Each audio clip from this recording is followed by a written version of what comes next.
Hi friends, కథా బృందానికి స్వాగతం అండి.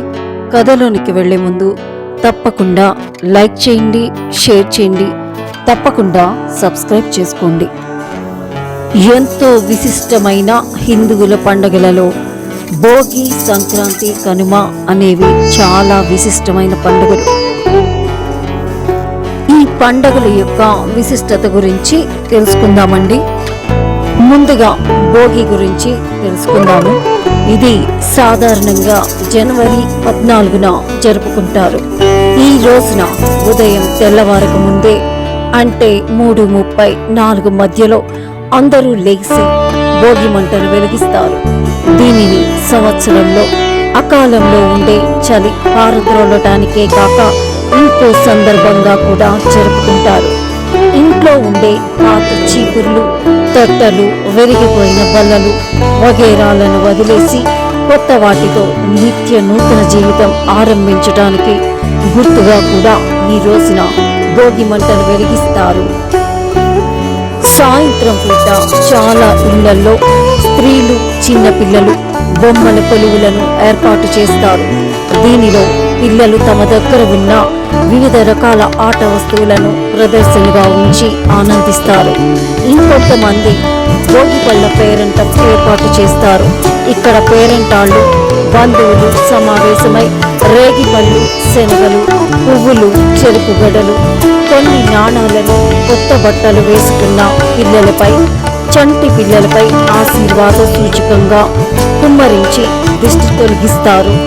ఈ పేరంటానికి వచ్చిన వారికి తాంబూలాలతో పాటు పట్టుబట్టలు, పసుపు, కుంకుమలు పెట్టడం ఆనవాయితీ. ఇక రెండో రోజైన సంక్రాంతి రోజు పాలు పొంగించి వాటితో మిఠాయిలు చేస్తారు. దాదాపుగా అందరి ఇళ్లలో అరిసెలు, బొబ్బట్లు, జంతికలు, చక్కినాలు, పాలు తాలికలు, సేమియా పాయసం, పరమాన్నం, పులిహోర, గారెలు మొదలైన వంటకాలు చేసి కొత్త బట్టలు ధరించి ఈ పండుగను ఆస్వాదిస్తారు. ఈ రోజున పితృదేవతలకు తర్పణాలు వదులుతారు. ప్రతి సంక్రమణానికి పితృతర్పణాలు ఇవ్వాలి. కానీ మిగిలిన 11 సంక్రమణాలకు ఇవ్వకపోయినా ఈ మకర సంక్రమణానికి మాత్రం తప్పకుండా పితృతర్పణాలు ఇస్తారు. సంక్రాంతి రోజులలో మనం చూసే ఇంకొక సుందరమైన దృశ్యం గంగిరెద్దులను ఆడించే గంగిరెద్దులు వారు. చక్కగా అలంకరించిన గంగిరెద్దులను ఇంటింటికి తిప్పుతూ డోలు, సన్నాయి రాగాలకు అనుగుణంగా వాటి చేత చేయించే నృత్యాలు చూడడానికి చాలా రమణీయంగా ఉండేటట్లుగా ఉంటాయి. ఆ గంగిరెద్దులు మనము ఇచ్చే కానుకలను స్వీకరిస్తున్నట్లు తలలు ఊపుతూ ధన్యవాదాలు తెలుపుతున్నట్టుగా మోకాళ్ల మీద వంగటం వంటి విద్యను వాటికి నేర్పిస్తారు. అయ్యగారికి దండం పెట్టు, అమ్మగారికి దండం పెట్టు అంటూ గంగరెద్దుల వాళ్ళు సందడి చేస్తారు. కొత్త ధాన్యము వచ్చిన సంతోషంలో మనము వారికి ధాన్యాన్ని ఇస్తాము. హరిలో రంగు హరి అంటూ నడి నెత్తిపై నుంచి నాసిక దాకా తిరుమలి బట్టలతో కంచు గజ్జలు గల్లు గల్లును అంచు చిందులు త్రొక్కుతూ చేతుల్లో చిరుకలు కొడుతూ కోడిగుడ్డు లాంటి బోడితలపై రాగి అక్షయ పాత్ర కదలకుండా హరిదాసు ప్రత్యక్షమవుతాడు. ఎంతో సందడిగా ఈ సంక్రాంతి పండుగను ఈ విధంగా జరుపుకుంటారు. ఇక తరువాత వచ్చే పండుగ కనుమ. మూడవ రోజైన కనుమ వ్యవసాయంలో తమకు ఎంతో చేదోడు వాదోడు ఉన్నందుకు పశువులకు శుభాకాంక్షలు తెలపటానికి జరుపుతారు. కొన్ని ప్రాంతాలలో కోడి పందాలు కూడా నిర్వహిస్తారు.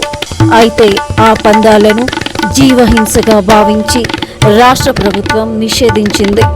అంతేకాదు వనభోజనాలను కూడా ఈ రోజే నిర్వహిస్తూ ఉంటారు. కనుమ నాడు మినుము తినాలనేది సామెత. దీనికి అనుగుణంగా ఆ రోజున గారెలు, ఆవడలు చేసుకోవటం ఆనవాయితీ. కనుమ మరునాటిన ముక్కనుమ అని అంటారు. దీనికి బొమ్మల పండుగ అని కూడా పేరు. దక్షిణ భారతదేశంలోని ప్రజలు ఈ పండుగను 3 రోజులను శ్రద్ధాశక్తులతో జరుపుకుంటారు. ఉత్తర భారతదేశంలో మాత్రం ఈ పండుగలోని 2వ రోజున మకర సంక్రాంతి లేదా లోహ్రీని మాత్రమే జరుపుకుంటారు. కనుమ రోజున మాంసాహారం తినడం ఆంధ్రదేశాన ఆనవాయితీగా వస్తుంది.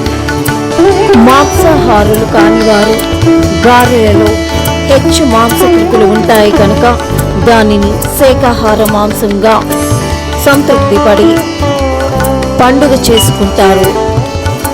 అలాగే కనుమ రోజున ప్రయాణాలు చేయకపోవటం కూడా సాంప్రదాయం. అసలు ఈ సంక్రాంతి లేదా సంక్రమణం అంటే చేరుట అని అర్థం. జయసింహ కల్పద్రుమం అనే గ్రంథంలో సంక్రాంతిని ఇలా నిర్వచించారు. తత్ర మేషాదీషు ద్వాదశ రాశి క్రమణేషు సంచరతః సూర్యస్య పూర్వాస్మాద్రాసే ఉత్తరః రాసౌ సంక్రమణ ప్రవేశః సంక్రాంతి. మేషం మొదలైన రాశులలో సంచరించే సూర్యుడు ముందున్న రాశి నుండి తరువాతి రాశిలో ప్రవేశించడమే సంక్రాంతి. సూర్యుని చలనంలో ఘట్టాలు 4. అవి మేష, తుల, కటక, మకర సంక్రమణాలు. వీటిలో మకర సంక్రమణాన్ని సంక్రాంతి పండుగగా వ్యవహరిస్తారు. మార్గశిరం పూర్తి కాగానే ఉత్తరాయణం మొదలవుతుంది. ఉత్తరాయణ పుణ్యకాలమైన సంక్రాంతి రోజున చేయు ఏ దానమైన శ్రేష్టమైనదని చెప్పబడింది. ధాన్యం, ఫలాలు, విసులుకర్ర, వస్త్రం, కాయగూరలు, దుంపలు, నువ్వులు, చెరుకు మొదలైనవన్నీ కూడా దానం చేస్తారు. ఇవి కాక ఈ కాలమందు చేయు గోదానం వల్ల స్వర్గవాసం కలుగుతుందని విశ్వసిస్తారు. కావున మనమందరము ఎంతో భక్తి శ్రద్ధలతో ఈ సంక్రాంతి పండుగను చాలా సంతోషంగా గడుపుకుందాము. ఓం లక్ష్మీ నారాయణాయ నమః.